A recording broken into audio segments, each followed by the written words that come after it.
The courtroom was quiet, but the silence felt heavy, like a storm about to break. J.D. Vance stood in the middle of it all, his hands clasped tightly in front of him. His face was pale, though he tried hard to keep his expression steady. He wasn't just nervous, he was scared. Across from him sat Judge Margaret Hayes, her sharp eyes fixed on him like a hawk watching its prey. Her voice had been cold and cutting when she spoke earlier, threatening him with jail time for contempt of court. The charge?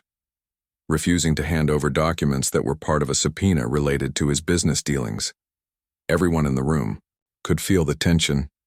It hung thick in the air, making it hard to breathe. J.D. Vance wasn't a man who usually backed down. Known for his strong opinions and unshakable confidence, he had always seemed untouchable. But today, he looked different. Smaller, almost fragile. The weight of the situation pressed down on him, and for the first time, people wondered if this might be the moment where everything fell apart for him. Reporters scribbled furiously in their notepads. Cameras clicked softly in the background, and whispers filled the corners of the room. No one wanted to miss a single detail of what was happening. Judge Hayes leaned forward slightly in her chair, her gaze never leaving Vance. She didn't look angry. She looked disappointed, which somehow made it worse. "Mr. Vance?" she began, her voice firm and deliberate. "You've had multiple opportunities to comply with this court's orders. Yet here we are. You've chosen to ignore the law, and now you must face the consequences." Her words echoed through the room, each syllable landing like a hammer blow. J.D. shifted uncomfortably, his jaw tightening as he listened. The judge paused for a moment, letting her words sink in before continuing. "If you cannot provide a valid reason why I shouldn't hold you in contempt right now, then I will have no choice but to proceed accordingly. That includes issuing a warrant for your arrest and placing you under custody until such time as you decide to cooperate fully." The threat hung in the air like smoke, lingering long after she finished speaking. Gasps rippled through the crowd, and even some of the lawyers exchanged uneasy glances. Jail time wasn't just a possibility anymore. It was imminent unless something changed quickly. J.D.'s attorney, a seasoned lawyer named Michael Carter, stood up slowly. He adjusted his tie and cleared his throat, trying to buy himself a few extra seconds to think. Michael knew they were in trouble. They hadn't expected things to escalate so fast, and now they were backed into a corner. Still, he couldn't let panic show. Not here. Not now. "Your Honor," he said, his tone respectful but steady. "We respectfully request additional time to gather the necessary documentation. My client has been working diligently to comply with the court's demands, but certain complexities have delayed the process." Judge Hayes raised an eyebrow, clearly unimpressed. "Complexities?" she repeated, her voice dripping with skepticism. "This isn't rocket science, Mr. Carter. Either your client produces the documents or he doesn't. There's no gray area here." She leaned back in her chair, folding her arms across her chest. "I've heard enough excuses. What I need is action." As the judge spoke, J.D. glanced around the room, searching for anything or anyone that might offer a lifeline. His eyes landed briefly on his wife, seated in the front row. She gave him a small, reassuring smile, but it did little to ease the knot twisting in his stomach. He turned his attention back to the judge, forcing himself to focus. This was it, the moment where everything hinged on what happened next. If he didn't find a way out of this mess, his reputation, career, and freedom could all come crashing down around him. Back in the gallery, spectators whispered among themselves, speculating about how this would end. Some believed J.D. deserved whatever punishment came his way, while others thought the entire situation reeked of unfairness. A few reporters typed furiously on their laptops, eager to file updates to their editors. Outside, news vans lined the streets, broadcasting live reports to audiences hungry for the latest developments. It was clear that this case wasn't just about J.D. Vance anymore. It had become a spectacle, a drama unfolding in real time for the world to see. Meanwhile, Judge Hayes tapped her pen lightly against the desk, her patience visibly wearing thin. "Let me make one thing perfectly clear," she said, addressing both J.D. and his attorney. "I don't care about excuses. I don't care about delays. All I care about is justice being served, and if that means holding you accountable for failing to follow the law, then so be it." Her words struck like lightning, leaving no room for misinterpretation. JD swallowed hard, his throat dry. He knew there was no escaping the gravity of the situation. The clock was ticking and every second counted. Just as the judge prepared to deliver her final verdict, a commotion erupted near the entrance of the courtroom. Heads turned, and murmurs spread like wildfire as a young woman hurried inside. She looked flustered, her cheeks flushed as she clutched a folder tightly against her chest. Making her way toward JD's attorney, she whispered urgently, handing over the documents before slipping quietly into a seat at the back of the room. For a brief moment, everyone forgot to breathe. What was in that folder? Why had it arrived so suddenly? Questions buzzed in the air, unanswered but impossible to ignore.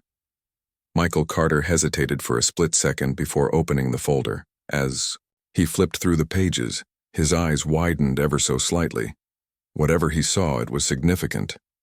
Turning to Judge Hayes, he requested permission to approach the bench. The judge nodded curtly, her curiosity piqued despite herself. When Michael reached her side, he handed over the documents without a word. Judge Hayes scanned them quickly, her expression unreadable. Then, without saying anything, she signaled for a recess. The gavel struck once, sharply, and the room erupted into chaos. Reporters scrambled to piece together what had just happened, firing off questions to anyone within earshot. Lawyers whispered heatedly among themselves, debating the implications of the mysterious new evidence. Spectators exchanged theories, their voices rising in excitement. In the midst of it all, J.D. Vance remained standing, his mind racing. He didn't know exactly what those documents contained, but he sensed instinctively that they might change everything. For better or worse, the next few minutes would determine his fate, and perhaps the fate of others tied to this tangled web of accusations and secrets. The recess felt endless, though in reality, it lasted less than 10 minutes. The courtroom buzzed with energy as people tried to make sense of what had just happened. Reporters huddled together near the back, whispering furiously and typing updates into their phones. Lawyers exchanged glances, some shaking their heads while others nodded knowingly as if they'd suspected something like this all along. J.D. Vance stood silently by his attorney, Michael Carter, who was flipping through the folder again, his brow furrowed in deep thought. Whatever those documents contained, they were clearly important and potentially explosive. In the corner of the room, the young woman who had brought the folder sat quietly, her hands clasped tightly in her lap. She looked nervous, glancing around occasionally but avoiding eye contact with anyone. People began to speculate about her role in all of this.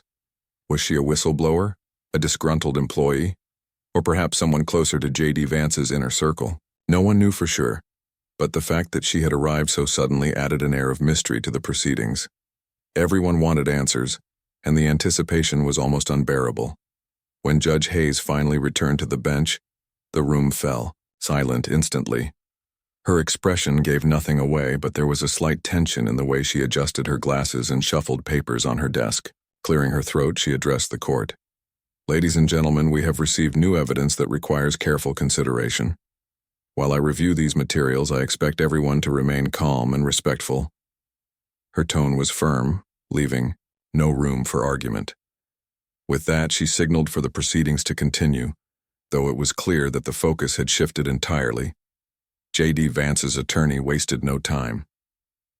Rising to his feet, Michael Carter approached the judge once more, this time holding the folder open to a specific page.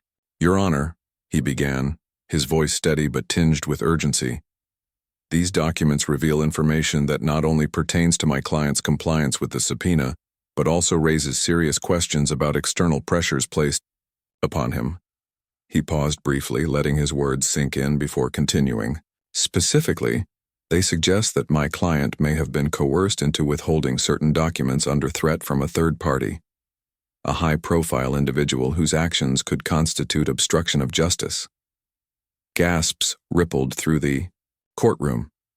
High-profile individuals didn't come up in cases like this unless something monumental was at stake. Reporters scribbled furiously in their notebooks, while spectators leaned forward in their seats, desperate to catch every detail.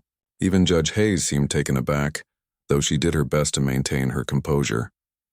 "Mr. Carter," she said, her voice measured but sharp, "are you suggesting that your client is being used as a pawn in a larger scheme?" It wasn't quite skepticism, but it wasn't acceptance either. It was a demand for clarity. Michael nodded gravely. "Yes, Your Honor. These documents include correspondence, emails, and even recorded conversations that indicate undue influence exerted on my client. If allowed, I would like to present excerpts from these materials to demonstrate their relevance to the case." He handed over another set of papers to the bailiff, who passed them up to the judge. For several long moments, the only sound in the room was the rustling of paper as Judge Hayes reviewed the evidence. The tension was palpable, hanging heavy in the air like a storm cloud waiting to burst. As she read, her expression shifted subtly, from skepticism to concern, and then to something resembling anger. When she finally looked up, her eyes scanned the courtroom before settling on J.D. Vance. "Mr. Vance," she said, her voice cutting through the silence, "do you confirm the authenticity of these documents?" J.D. nodded immediately, his voice steady despite the weight of the moment. "Yes, Your Honor. Everything presented here is accurate and true." His response sent another ripple through the crowd. People whispered excitedly, piecing together the implications of what they were hearing. Judge Hayes turned her attention back to Michael Carter. "Given the gravity of these allegations, I will need to examine this matter further. However, based on what I've seen so far, it appears there may be grounds for expanding the scope of this investigation." Her words hung in the air, carrying a weight that no one could ignore. This wasn't just about J.D. Vance anymore. It was about someone else, someone powerful, whose name hadn't yet been revealed. The possibility of uncovering corruption at such a high level electrified the room. Outside the courtroom, reporters scrambled to file breaking news updates. Phones buzzed incessantly as editors demanded more details. Social media erupted with speculation, hashtags trending within minutes. Inside, however, the atmosphere remained tense. J.D. Vance stood quietly, his face unreadable. He knew that while this development might offer him a temporary reprieve, it also opened the door to a much bigger battle, one that could drag him deeper into controversy. Still, there was a flicker of hope in his eyes, a small spark of defiance amidst the chaos. Back at the defense table, Michael Carter leaned in close to J.D., speaking in hushed tones. "This changes things," he murmured, his voice low enough to avoid being overheard. "If we play this right, we can shift the narrative, but we need to act fast." J.D. nodded, understanding the stakes. They weren't out of the woods yet, but for the first time since the trial began, they had leverage. And leverage in situations like this could mean everything. Meanwhile, Judge Hayes called for order in the courtroom. "I am issuing a directive for an independent inquiry into the claims made in these documents," she announced, her voice ringing with authority. "Until such time as the investigation is complete, I am suspending any rulings regarding Mr. Vance's alleged contempt of court." The decision sent shockwaves through the room. Some cheered silently while others grumbled under their breath, clearly unhappy with how quickly the tables had turned. For J.D. Vance, the ruling was both a relief and a challenge. On one hand, he was no longer facing immediate jail time. On the other, he was now embroiled in a scandal that reached far beyond his own legal troubles. As he glanced toward the gallery, he caught sight of the young woman who had delivered the folder earlier. She gave him a fleeting nod, her expression unreadable. Whether she was an ally or simply someone doing her job, he couldn't tell. What he did know was that her arrival had changed everything. By the time the session adjourned, the story had already spread like wildfire. News outlets carried headlines speculating about the unnamed high-profile figure implicated in the case. Political analysts debated the potential fallout, while ordinary citizens took to social media to share their opinions. For many, this was more than just a legal drama. It was a glimpse into the murky world of power and influence, where nothing was ever truly black and white. As J.D. left the courthouse, surrounded by a swarm of reporters shouting questions. He felt a strange mix of emotions. Relief, yes, but also determination. He knew the road ahead wouldn't be easy, but for now, he had survived the storm. And sometimes, survival was enough.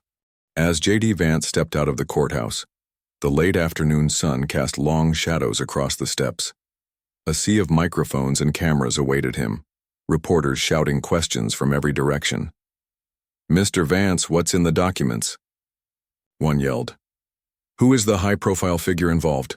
Another demanded. Flashbulbs popped relentlessly, illuminating his face in brief bursts of white light. Despite the chaos, J.D. moved slowly, his steps deliberate. He didn't say a word, letting his attorney handle the barrage of inquiries. Michael Carter stood beside him, raising a hand to signal for quiet. "Ladies and gentlemen," Michael began, his voice calm but commanding, "today marks an important step in uncovering the truth. The documents presented in court reveal significant evidence of coercion and misconduct involving parties outside this case. While we cannot disclose specifics at this time, rest assured that justice will prevail." His statement was vague enough to satisfy no one, but firm enough to keep the crowd buzzing. Reporters shouted follow-up questions, but J.D. and his team pushed forward, climbing into a waiting car without further comment. As the vehicle pulled away, the reporters dispersed, already filing updates to their editors. Inside the car, J.D. exhaled deeply, leaning back against the seat. For the first time all day, he allowed himself a moment of reflection. The weight of the situation hadn't lessened. He still faced serious legal challenges, but the tide had shifted slightly in his favor. Turning to Michael, he asked, "Do you think people will believe us? Or will they see this as some kind of trick?" Michael glanced at him, his expression thoughtful. "It depends on how we handle the next few days," he replied. "If we stay transparent and let the facts speak for themselves, we stand a chance. But if even a hint of doubt creeps in, it could ruin everything." The car ride felt endless, though it lasted only 15 minutes. When they arrived at J.D.'s office, a sleek building downtown, the team wasted no time getting to work. Inside a private conference room, stacks of papers and laptops covered the table. Everyone had a role to play. Some analyzed the newly revealed documents, others drafted press releases, and a few prepared for the inevitable media firestorm. J.D. sat at the head of the table, staring at the folder that had changed everything. It seemed so ordinary, just a plain manila envelope with a few sheets of paper inside. Yet its contents held the power to upend lives, including his own. Michael broke the silence. "We need to decide our strategy moving forward," he said, addressing the group. "The judge has ordered an independent inquiry, which buys us time. But we can't rely solely on that. We need to control the narrative." He turned to J.D. "Are you ready to go public with your side of the story? Because once we start talking, there's no turning back." J.D. hesitated for a moment, weighing the risks. Going public meant exposing not only himself, but also those around him to intense scrutiny. But staying silent meant letting others define the story and potentially destroy him in the process. Finally, he nodded. "Let's do it," he said firmly. "But we have to be smart about it." Over the next hour, the team worked tirelessly to craft a plan. They decided to release a carefully worded statement outlining the key points of the case while emphasizing J.D.'s cooperation with the investigation. At the same time, they prepared for leaks, inevitable in cases like this, and strategized ways to counter misinformation. One member suggested reaching out to trusted allies in the media to ensure balanced coverage. Another proposed setting up a secure website where verified documents could be shared directly with the public, bypassing traditional outlets altogether. Every idea was considered, every angle explored. While the team worked, J.D. retreated to his private office for a moment of solitude. Sitting behind his desk, he stared out the window at the city skyline. His mind raced with thoughts of what lay ahead. Who was the high-profile figure implicated in the documents? How far would they go to protect themselves? And most importantly, how much collateral damage would result from exposing the truth? These questions gnawed at him, but he knew one thing for certain. Staying silent wasn't an option. If he wanted to survive this storm, he had to fight back and fight hard. Back in the conference room, the young woman who had delivered the folder earlier joined the discussion. Her name was Claire Bennett, and she was a junior analyst at a financial firm tied to JD's business dealings. She explained how she had stumbled upon the incriminating evidence during routine data analysis. "I didn't know what else to do," she admitted, her voice trembling slightly. "When I realized what I was looking at, I knew it couldn't stay hidden, so I copied the files and brought them here." Her courage earned nods of respect from the team, though JD couldn't help but wonder if her actions had put her in danger. High-profile scandals often came with unintended consequences, and Claire was now squarely in the spotlight. By evening, the statement was ready. It was concise yet powerful, laying out the basic facts without revealing too much. The team agreed to release it early the next morning, giving news outlets time to digest the information before the daily cycle began. As they wrapped up the meeting, Michael reminded everyone to stay vigilant. "This is just the beginning," he warned. "Once the statement goes live, the pressure will intensify. Be prepared for anything." That night, JD found it impossible to sleep. He lay awake, replaying the events of the day in his mind. The courtroom drama, the mysterious folder, the judge's unexpected decision, it all felt surreal, like something out of a movie. But this wasn't fiction. This was real, life with real consequences. Rolling onto his side, he reached for his phone and scrolled through social media. Predictably, the case dominated the headlines. Memes, and hashtags mocked both sides of the controversy, while armchair analysts debated endlessly. Some defended JD, calling him a victim of political maneuvering. Others accused him of orchestrating the entire spectacle to save himself. Reading through the comments, JD felt a pang of frustration. The truth was complicated, messy, and nuanced, qualities rarely appreciated in today's soundbite-driven world. The next morning, the statement hit the internet like a bombshell. Within minutes, it trended globally, sparking heated discussions across platforms. News anchors dissected every sentence, searching for hidden meanings. Politicians weighed in, some condemning the allegations, others demanding accountability. The unnamed high-profile figure remained a mystery, though speculation ran rampant. Was it a senator? A corporate executive? Someone even higher up? The guessing game fueled endless debates, keeping the story alive for hours on end. For JD, the day passed in a blur of interviews, phone calls, and meetings. He appeared on several major networks, answering questions as honestly as possible without revealing sensitive details. Each appearance was nerve-wracking, but he managed to stay composed, sticking to the script his team had prepared. By the end of the day, exhaustion set in, but there was no time to rest. The battle for public opinion was far from over, and every move mattered. As night fell, JD returned home, his body weary but his mind still racing. Outside, protesters gathered, holding signs that ranged from supportive, "Seek truth, not revenge," to hostile, "Justice for all." Their chants echoed faintly through the windows, a reminder of the divided world beyond his doorstep. Sitting alone in his living room, JD poured himself a glass of water and took a long sip. Tomorrow would bring new challenges, new revelations, and perhaps even more surprises. But for now, he allowed himself a small measure of peace, knowing that he had done everything he could to fight for the truth. The next morning, JD Vance woke up earlier than usual.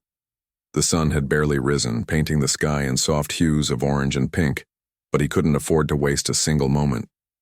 His phone buzzed incessantly on the nightstand, notifications piling up from overnight developments. Reporters, analysts, and even strangers weighed in on the case, dissecting every word of the statement his team had released. Some praised him for taking a stand, while others accused him of deflecting blame. It was overwhelming, but JD knew better than to let emotions take over. This wasn't just about him anymore.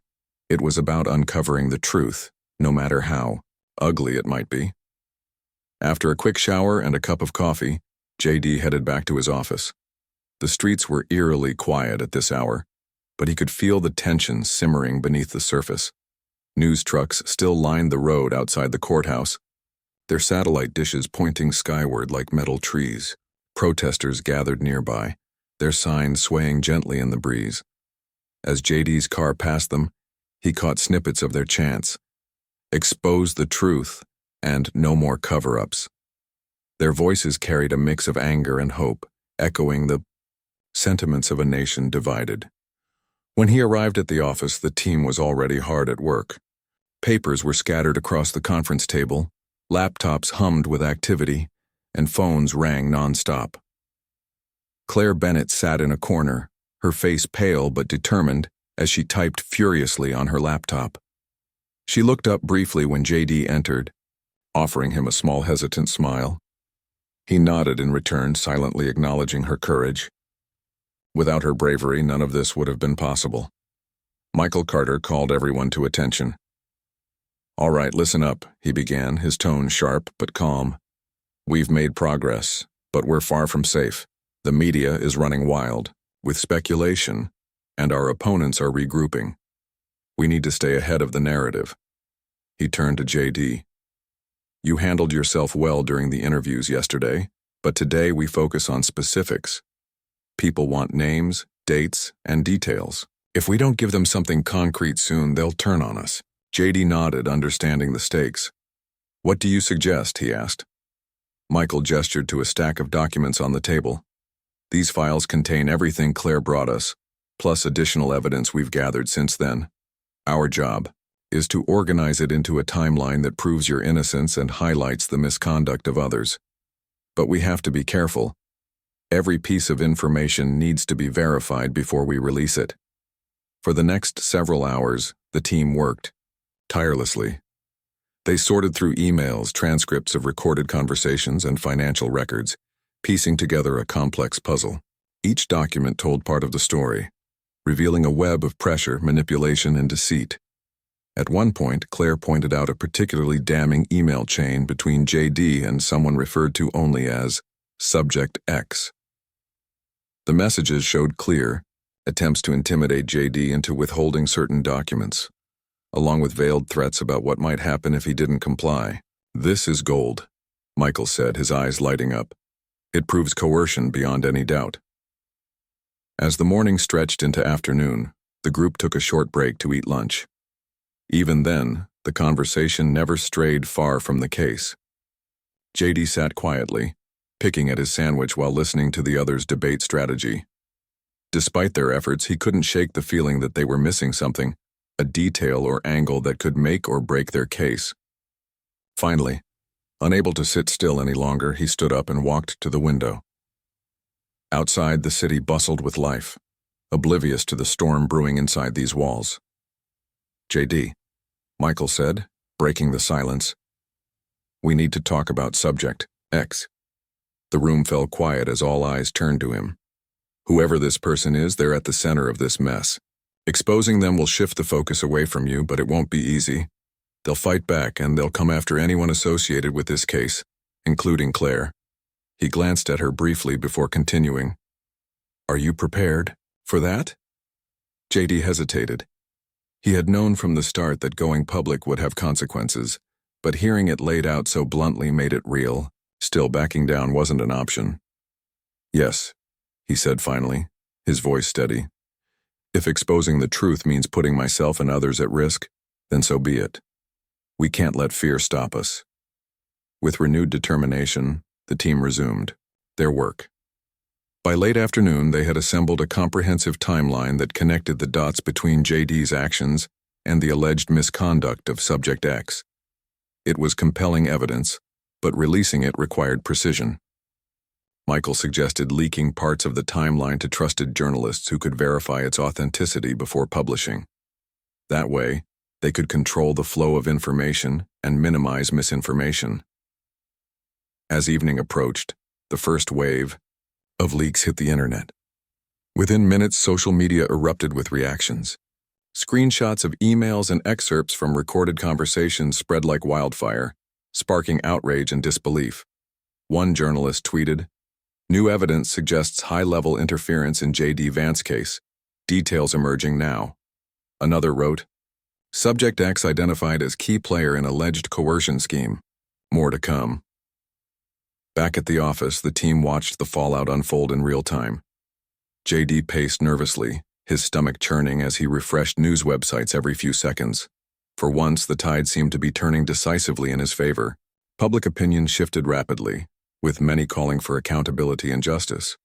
Even critics softened their stance, admitting that the new evidence painted a more complicated picture than initially thought. But not everyone was convinced.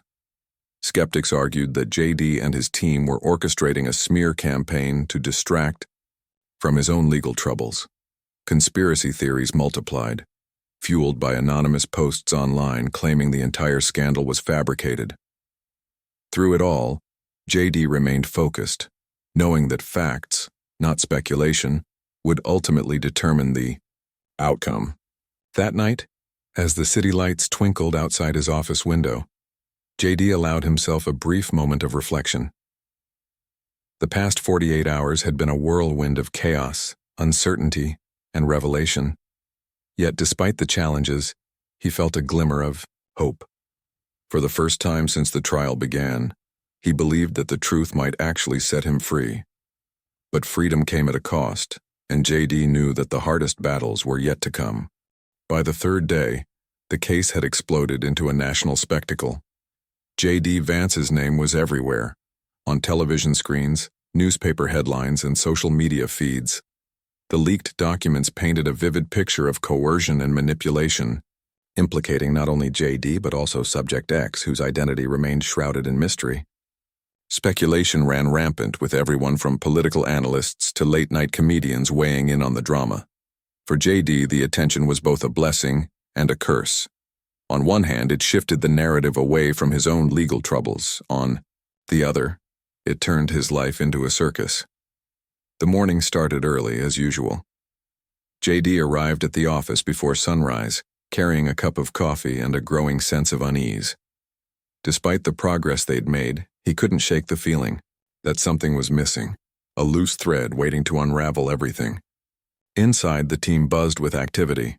Claire Bennett sat hunched over her laptop, her face pale but resolute as she sifted through more data. Michael Carter paced back and forth, barking orders and fielding calls from reporters demanding updates. Even though they were making headway, the pressure was relentless. "All right, let's go over what we know," Michael said, calling the group to order. He pinned a timeline of events on the wall, marking key moments with sticky notes. "We've got emails, recorded conversations, and financial records linking Subject X to attempts to silence JD. But here's the problem. Without naming names, this evidence is incomplete. People want answers, and they want them now." JD nodded, his jaw tightening. "Then we name them," he said firmly. "If we don't, someone else will, and it might not be accurate." His words hung in the air, heavy with implication. Naming Subject X meant stepping into dangerous territory. Whoever this person was, they wielded significant power and influence. Exposing them would ignite a firestorm, with potential repercussions for everyone involved. Michael hesitated, weighing the risks. "If we do this, we need to be absolutely sure of our facts. One mistake and we're finished." He turned to Claire. "Can you confirm the authenticity of everything we have?" She nodded quickly, her hands trembling slightly as she scrolled through her files. "Yes, every document has been cross-checked multiple times. It's solid." With that assurance, the decision was made. The team spent the next few hours preparing a detailed dossier that included redacted versions of the most incriminating evidence. They planned to release it incrementally, starting with a bombshell announcement during an exclusive interview with a trusted journalist. The goal was simple: expose Subject X while maintaining control over the narrative. As the afternoon wore on, JD prepared for the interview. He rehearsed his responses with Michael, who grilled him mercilessly to ensure he stayed composed under pressure. "Remember," Michael reminded him, "stick to the facts. Don't speculate, don't exaggerate, and above all, don't lose your temper. This is your chance to set the record straight." Finally, the moment arrived. JD sat in front of the camera, flanked by microphones and surrounded by lights. Across from him was Sarah Collins, a veteran journalist known for her tough but fair approach. She wasted no time diving into the heart of the matter. "Mr. Vance, let's cut to the chase. Who is Subject X?" J.D. took a deep breath, steadying himself. "Subject X is Congressman Richard Langley," he said, his voice clear and unwavering. The room fell silent, the weight of his words sinking in. Richard Langley was a prominent figure, a senior member of Congress with decades of experience and a reputation for being untouchable. Accusing him of misconduct was akin to declaring war. Sarah leaned forward, her expression serious. "And what exactly are you accusing Congressman Langley of?" J.D. glanced at Michael briefly before answering. "Based on the evidence we've gathered, Congressman Langley pressured me to withhold certain documents related to my business dealings. When I refused, he escalated his tactics, including threats against my career and personal life. These actions constitute obstruction of justice and abuse of power." The interview aired live, sending shockwaves across the country. Within minutes, Richard Langley trended globally, with millions of people tuning in to learn more. Supporters of J.D. praised his courage, while critics questioned the veracity of his claims. Meanwhile, Congressman Langley's camp scrambled to respond. A spokesperson issued a brief statement denying the allegations and accusing J.D. of fabricating the story to deflect attention from his own legal issues. As night fell, the fallout intensified. Protesters gathered outside Langley's office, chanting slogans like "Resign now" and "Justice over corruption." Reporters camped out near his home, desperate for a comment. Social media lit up with memes and hashtags, some mocking Langley, others defending him. The divide was stark, reflecting the polarized nature of modern politics. Back at J.D.'s office, the team monitored the situation closely. While the initial reaction was positive, they knew better than to celebrate prematurely. Langley's allies were already mobilizing, launching counterattacks designed to discredit J.D. and his team. Anonymous blogs accused Claire of falsifying evidence, while conspiracy theorists claimed the entire scandal was orchestrated by political opponents. The smear campaign was relentless, forcing the team to work around the clock to debunk false narratives. Despite the chaos, J.D. remained focused. He held another press conference the following morning, presenting additional evidence to support his claims. This time he released audio clips of conversations between himself and Langley, along with timestamps and context. The recordings were damning, capturing Langley using veiled threats and aggressive language. "I did nothing wrong," J.D. told the crowd of reporters, "but I refuse to be bullied into silence. If standing up for the truth means risking everything, then so be it." Public opinion began to shift decisively in J.D.'s favor. Polls showed increasing support for an independent investigation into Langley's conduct, with many calling for his resignation. Lawmakers from both sides of the aisle demanded accountability, citing the need to restore trust in government institutions. Even Langley's closest allies distanced themselves, fearing collateral damage from the widening scandal. But for J.D., the victory felt hollow. The stress of the past few days had taken its toll, leaving him physically and emotionally drained. Late one night, after another marathon session at the office, he found himself alone in the conference room, staring blankly at the walls covered in notes and timelines. Claire walked in quietly, offering him a cup of tea. "You okay?" she asked softly. J.D. shook his head, his shoulders slumping. "No, not really.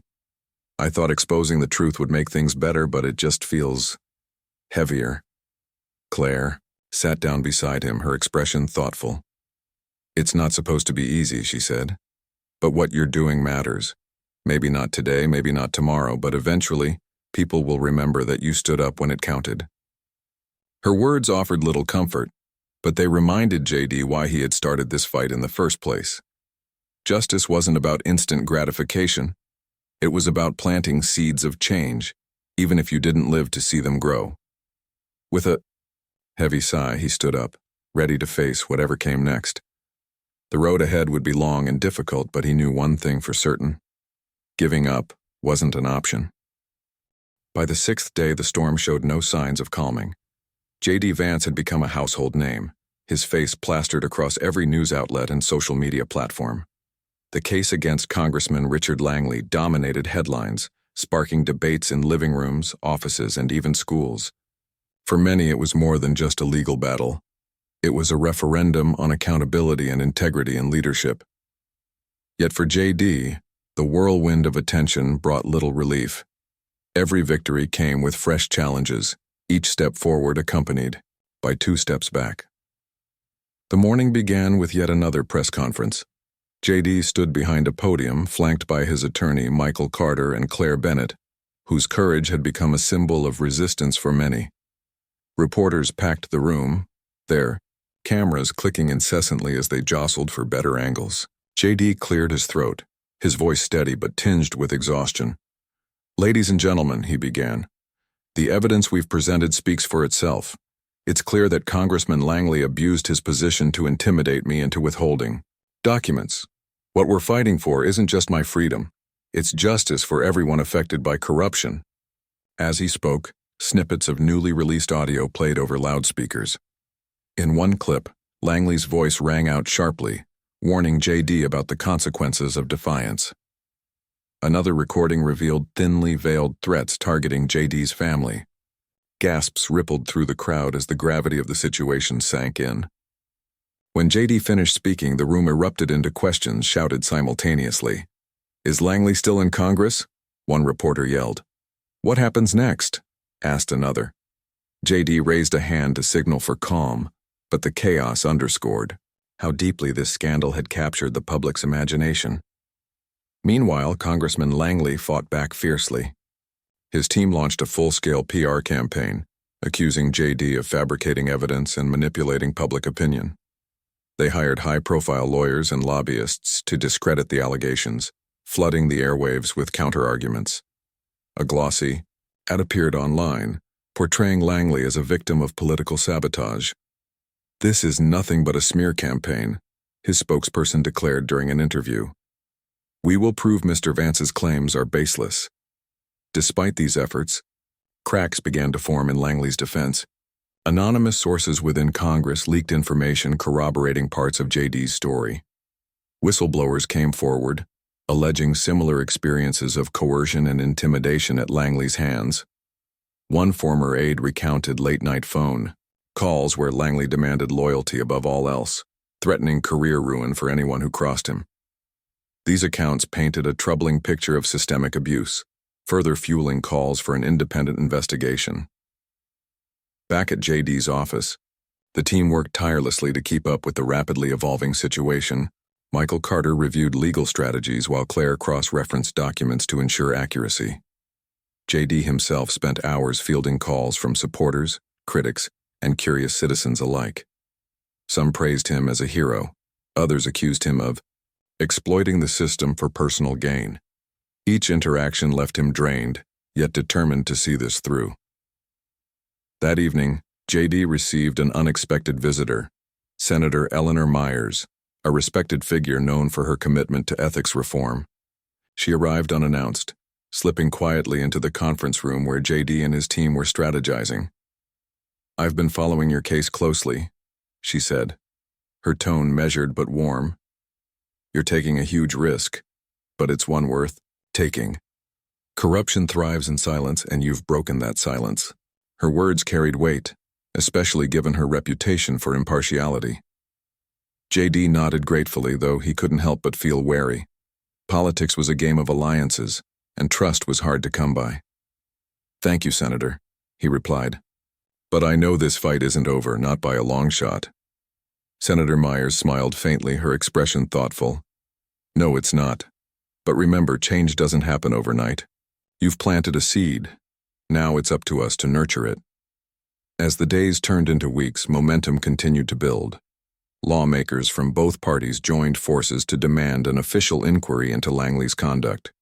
Protesters marched outside, government buildings holding signs that read "Transparency Now" and "Power to the People." Even late-night comedians joked about Langley's predicament, turning the scandal into a cultural touchstone. Slowly but surely, public pressure mounted, forcing institutions to act. For JD, the toll of the ordeal became increasingly apparent. Dark circles shadowed his eyes, and his once confident demeanor gave way to moments of vulnerability. Late one night, after another grueling round of interviews, he sat alone in his car, staring at the dashboard. Memories of the past week replayed in his mind. The accusations, the threats, the fleeting victories. He wondered if it would ever end, or if this fight would consume him entirely. Yet amidst the chaos there were glimmers of hope.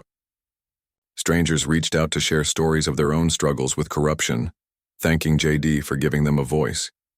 Supporters organized rallies in his honor, chanting slogans like "Truth prevails" and "Courage inspires." These acts of solidarity reminded JD why he had chosen this path, even when it felt impossible to continue. One afternoon, as JD prepared for yet another appearance on national television, Michael approached him with a small smile. "You've done something remarkable here," he said. "Regardless of what happens next, you've sparked a conversation that won't fade anytime soon." JD exhaled deeply, his shoulders relaxing slightly. "I just hope it's enough," he murmured. "Enough to make a difference."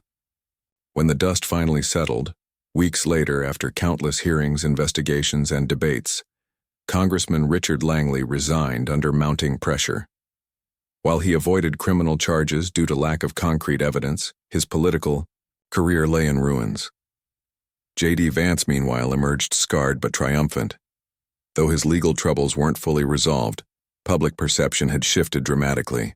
Many now viewed him not as a defendant, but as a whistleblower willing to stand up against injustice. In the months that followed, J.D. reflected on the journey. It hadn't been easy. In fact, it had nearly destroyed him, but it had also reaffirmed his belief in the power of truth. Change wasn't instantaneous, nor was it guaranteed, but every step mattered. As he walked through the streets of his hometown, greeted by strangers who thanked him for his bravery, J.D. realized something profound. Sometimes, survival wasn't just about enduring the storm. It was about finding strength in the eye of it.